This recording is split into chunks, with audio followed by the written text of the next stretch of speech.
Le Seigneur soit avec vous. Et avec votre esprit. Bonne nouvelle de Jésus-Christ selon saint Matthieu. Gloire à toi, Seigneur.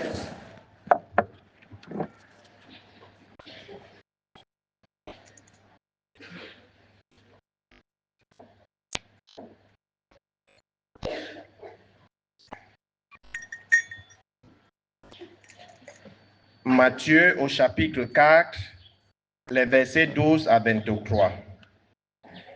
Quand Jésus apprit l'arrestation de Jean le Baptiste, il se retira en Galilée. Il quitta Nazareth et vint habiter à Capharnaüm, ville située au bord de la mer de Galilée, dans les territoires de Zabulon et de Nephtali. C'était pour que soit accomplie la parole prononcée par le prophète Isaïe. Pays de Zabulon et pays de Nephtali, route de la mer et pays au-delà du Jourdain, Galilée des nations. Le peuple qui habitait dans les ténèbres a vu une grande lumière. Sur ceux qui habitaient dans le pays et l'homme de la mort, une lumière s'est levée. À partir de ce moment, Jésus commença à proclamer: Convertissez-vous, car le royaume des cieux est tout proche. Comme il marchait le long de la mer de Galilée, il vit deux frères, Simon appelé Pierre et son frère André, qui jetaient leurs filets dans la mer, car c'étaient des pêcheurs. Jésus leur dit: Venez à ma suite, et je vous ferai pêcheurs d'hommes. Aussitôt, laissant leurs filets, ils le suivirent.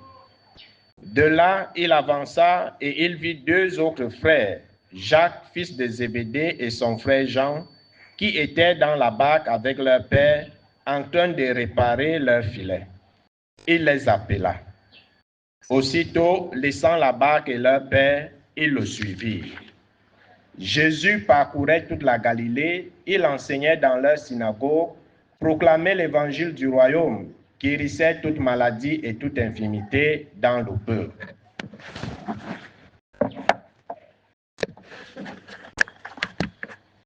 Acclamons cette parole de Dieu. Gloire à toi, Seigneur Jésus.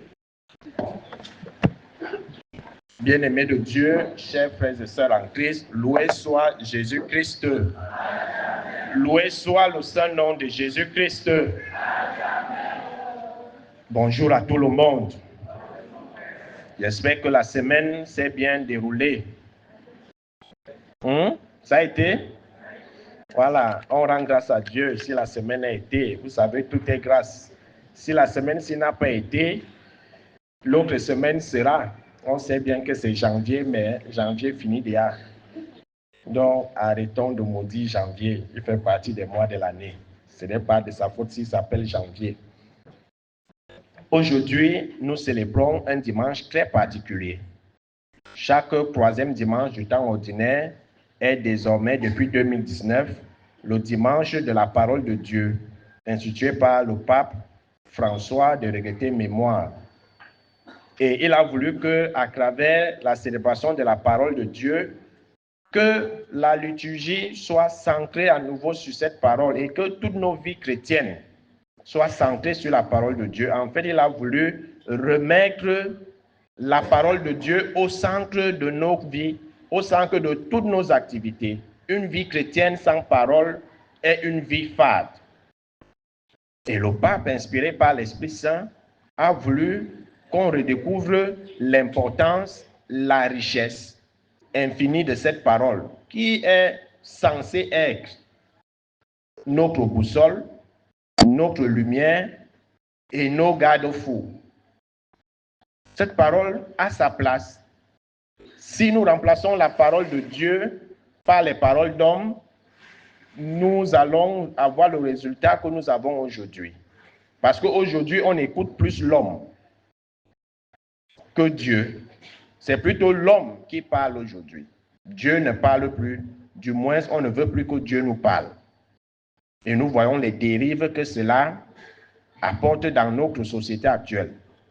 Lorsqu'on veut substituer la parole de Dieu à la parole de l'homme, justement, on va sombrer dans tous les dérapages, dans toutes les dépravations, dans toutes les perversions et dans toutes les impuretés. Parce que justement, on veut revenir à l'ancien slogan des années-lumière, si je ne me trompe pas, où il était dit, il est interdit d'interdire. Tout simplement parce que la parole de Dieu joue le rôle de garde-fou. Parce que la parole de Dieu ne veut pas qu'on vive de telle manière, mais plutôt qu'on vive selon la volonté de Dieu, qui est de sauver tous les hommes. Parce que Dieu ne veut en perdre aucune âme. Mais comme nous-mêmes, nous choisissons la perdition, voilà pourquoi on élimine cette parole à tous les domaines, dans tous les niveaux de notre vie, pour la substituer avec nos propres paroles, avec les paroles d'hommes. On écoute plus ce que les hommes disent que ce que Dieu dit. Et on s'attend à quel résultat? On s'attend à quel genre de vie chrétienne? C'est pour ça que le pape a voulu qu'en chaque début d'année, que le troisième dimanche soit donc le dimanche de la parole de Dieu. Et ce dimanche coïncide également avec la fête de la conversion de Saint Paul. Paul rencontre le Christ, Verbe fait chair sur le chemin de Damas, où il allait en mission pour traquer les chrétiens, pour les emprisonner, et d'autres étaient tués. Et le Seigneur va lui dire, Saul, Saul, pourquoi me persécutes-tu? Pourquoi me persécutes-tu? Avant de devenir Paul, il était Saul. Et si on écoute la parole de Dieu, justement, le Seigneur va changer notre nom. Saul qu'il va devenir Paul. De même avec Pierre. Quand Jésus appelle Pierre, Pierre s'appelait Simon. C'est Jésus qui lui donne le nom de Pierre. En hébreu, Képhas. Donc ça veut dire que Dieu a besoin de changer le nom de tout un chacun. Mais pour ce faire, il faut que sa parole soit au centre de notre vie. Il faut qu'on écoute sa parole et qu'on obéisse à cette parole. La chute de l'homme vient toujours du fait qu'on n'écoute pas Dieu, qu'on mette sa parole de côté. Si on commence dans la Genèse, une parole avait été donnée à Adam et Ève. Vous allez manger du fruit de tous les arbres du jardin, sauf le fruit de l'arbre du milieu du jardin. Une seule parole. Ils n'ont pas pu respecter cette parole. Et ils ont écouté la parole de qui? Du diable. Et voilà la vie de l'homme. À chaque fois qu'on va remplacer la parole de Dieu avec la parole de l'homme, on va vivre l'épisode de la Genèse. On sera chassé du jardin. Parce que justement, quand Dieu nous parle, nous, on pense qu'il exagère. Il ne veut pas nous faire vivre. Il ne veut pas qu'on sente bon, qu'on yamo. Et voilà donc souvent les conséquences du yamo. Quand on n'écoute pas Dieu, après ça devient si je savais. Une seule parole, ils n'ont pas respecté. Et voilà ce qui est arrivé. Donc, à chaque fois qu'on va se détourner de la parole de Dieu, attendons-nous à des conséquences néfastes. Néfastes. Donc, avant de pointer du doigt un malheur ou un ennemi, il faut toujours se dire quelle est ma part de responsabilité dans ce qui m'arrive. C'est bien beau de mettre Dieu en procès. C'est bien beau de pointer le doigt accusateur sur un frère, sur une sœur ou sur le diable. Mais qu'est-ce qui a fait en sorte que cela agisse négativement dans notre vie? Et vous allez voir l'homme. Quand Dieu va dire qui t'a autorisé, il va dire la femme que tu m'as donnée. Pour dire que lui n'est pas responsable. Et la femme va dire c'est le serpent. Et comme le serpent ne pouvait pas parler, alors tous les trois ont été maudits, punis. Et c'est ça. Donc on va toujours chercher le bouc émissaire. Mais est-ce que tu as écouté la parole de Dieu? Dans le livre des apôtres, dans le livre des actes des apôtres, quand on va intimider l'ogre aux apôtres, je crois que c'était à Pierre, Jean et je ne sais plus qui, d'arrêter de parler au nom de Jésus. Qu'est-ce qu'ils vont dire? Mieux vaut obéir à Dieu que d'obéir aux hommes. Est-ce que nous aussi, nous arrivons à prendre cette position? À dire que mieux vaut écouter Dieu que de t'écouter. Mais on n'a pas souvent ce courage. On préfère écouter le monde.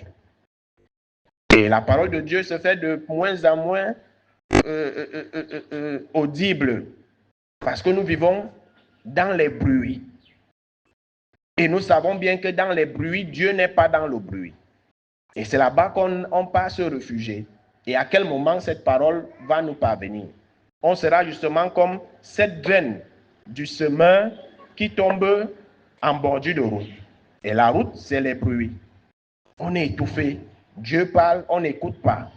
On lui dit, à partir de vendredi, on n'écoute plus les conseils. Viens nous conseiller à partir de lundi soir. Et c'est ça justement. Et quand on va vouloir tendre l'oreille au conseil, il n'y aura plus Dieu. Sa parole se fera absente. C'est pour ça que cette parole doit reprendre sa place centrale dans la vie de chaque chrétien, de chaque famille chrétienne, de tous ceux qui se disent aimant Dieu, de tous les théophiles, parce que théophile signifie celui qui aime Dieu.